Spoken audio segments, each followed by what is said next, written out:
Welcome to the deep dive. We're here to cut through the noise, get straight to the insights you need.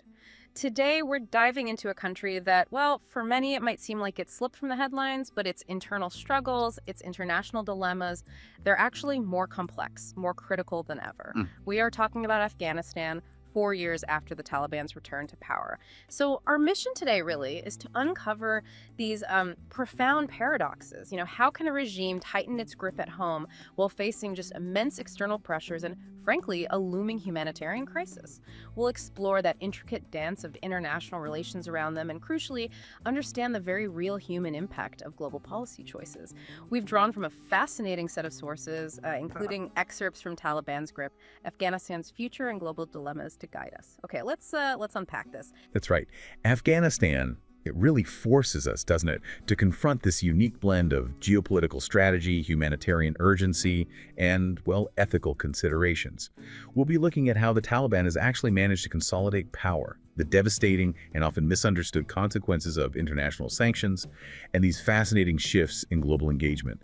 Our aim is really to connect these dots for you, hopefully revealing a clearer picture of what's truly at stake. And not just for Afghanistan, but, for the evolving landscape of international diplomacy itself. Okay, so let's start there with the Taliban's hold on power. They recently marked 4 years, even celebrating it as Victory Day. What's striking, according to our sources, is this apparent absence of any meaningful, sustained opposition, either inside the country or really from abroad. It certainly suggests they've become incredibly effective at, well, cementing their authority since 2021. But this consolidation, it comes with a very clear and often horrific cost. We're seeing these severe restrictions continue, especially tragically, on women and girls, like the ban on education beyond grade 6. Yeah.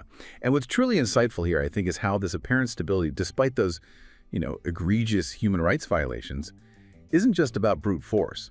Our sources reveal it's significantly buoyed by a complex mix. It's pragmatic, sometimes tacit, and maybe even what you could see as genuine endorsement regionally. This really indicates a quiet, perhaps uncomfortable acceptance of the new reality in Afghanistan by its immediate neighbors. They seem to have decided engagement, for better or worse, is the only path forward. Right. And speaking of engagement, this is where it gets really interesting, I think. In a huge move, Russia became the first country, and so far the only one to actually offer the Taliban government diplomatic recognition. That was back in July 2025. Now, this wasn't totally out of the blue. Russia's Supreme Court had already suspended a ban on the Taliban in April 2025, basically taking them off its list of terror organizations. And Amir Khan Muttaqi, the Taliban foreign minister, he welcomed Moscow's endorsement, called it courageous, arguing it was simply, quote, accepting the reality in Afghanistan. That statement by Muttaqi really cuts to the core of it, doesn't it? If we connect this to the bigger picture, Russia's action isn't just, one country recognizing another. It dramatically highlights how geopolitical interests can reshape the very definition of legitimacy on the world stage.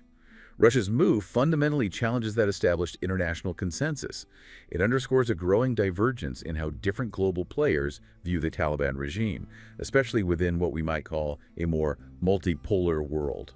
Okay, when you say multipolar world, what does that actually mean in this specific context? Yeah, it's a crucial point. Essentially, it means global power isn't just in one or two major blocks anymore. It's distributed among several significant actors, think Russia, China, regional powers too.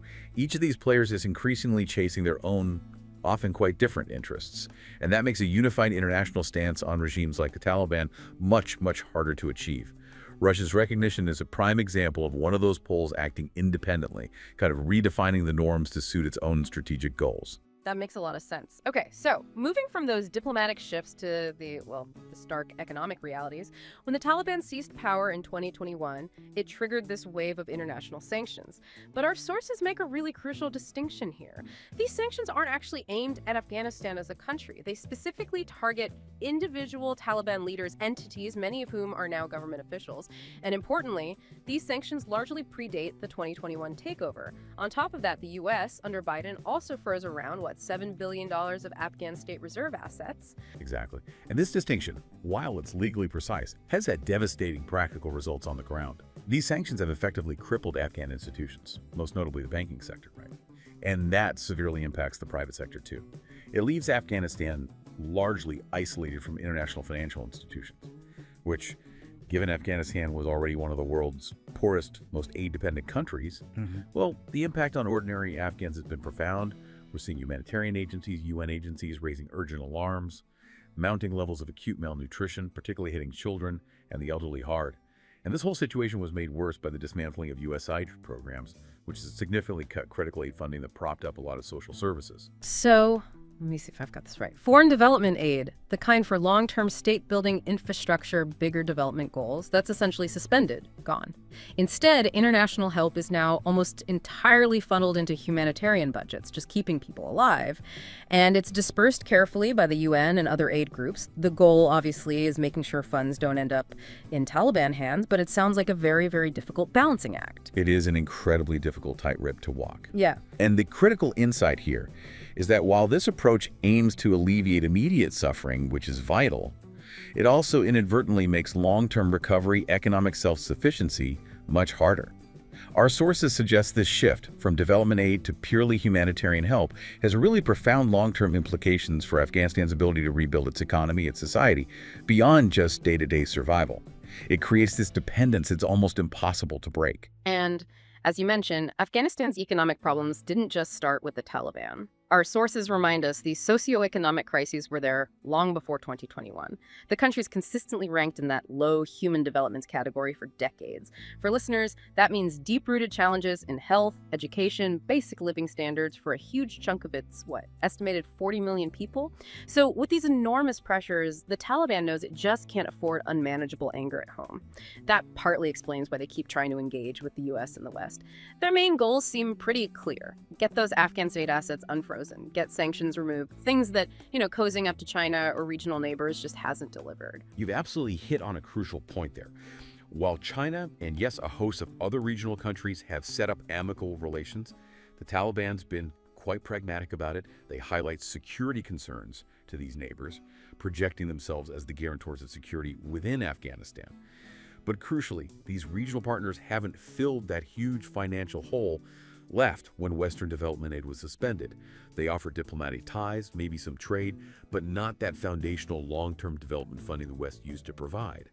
So it leaves the Taliban in a real financial bind, still looking westward for any significant economic relief. But of course, for the West, engaging the Taliban on their terms is a massive challenge. It means effectively overlooking serious human rights issues, especially women's rights, which are often presented as fundamental to Western foreign policy. Yet, we are starting to see subtle signs, maybe, of a changing political mood in parts of Europe. Norway and Germany, for example, they already host Taliban-appointed officials for consular services. And Switzerland just reopened its development agency office in Kabul this week.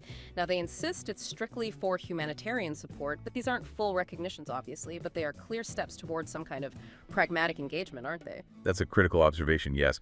This increasing engagement, it seems driven by a dual reality that our sources really highlight.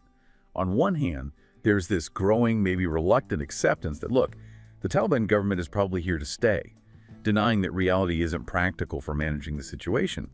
But on the other hand, you have strong domestic political pressures back in the West, particularly around migration. There's a real push to deport failed Afghan asylum seekers from Europe.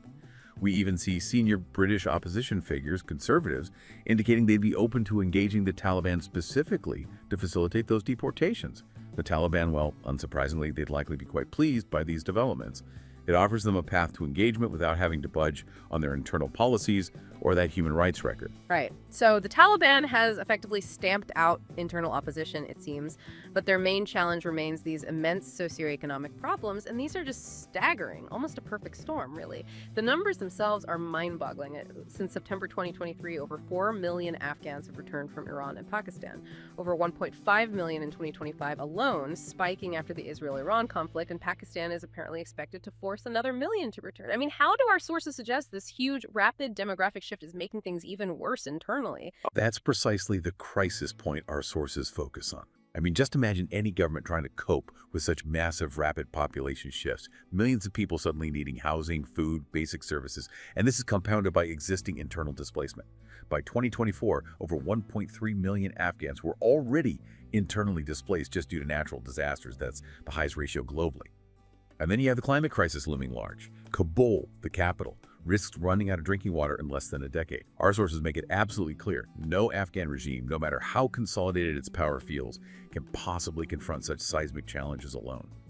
And the negative fallout from these interconnected crises, it will undoubtedly ripple across the region and much further than Afghanistan's borders. So for Western policymakers, this presents just an incredibly difficult dilemma. How do you balance that stated commitment to promoting human rights with these undeniable geopolitical and, frankly, humanitarian realities? And we're seeing the rise of anti-immigration rhetoric, far-right politics in Europe, clearly challenging traditional values, driving this demand to deport failed asylum seekers. It complicates everything. It's a profound ethical and political tightrope walk.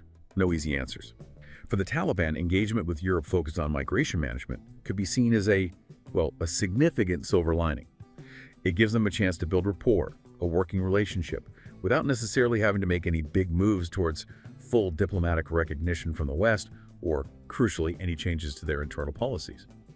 But, and this is a harsh reality for those people seeking protection from the Taliban regime, this kind of engagement, driven largely by Western domestic concerns, will ironically come at their expense.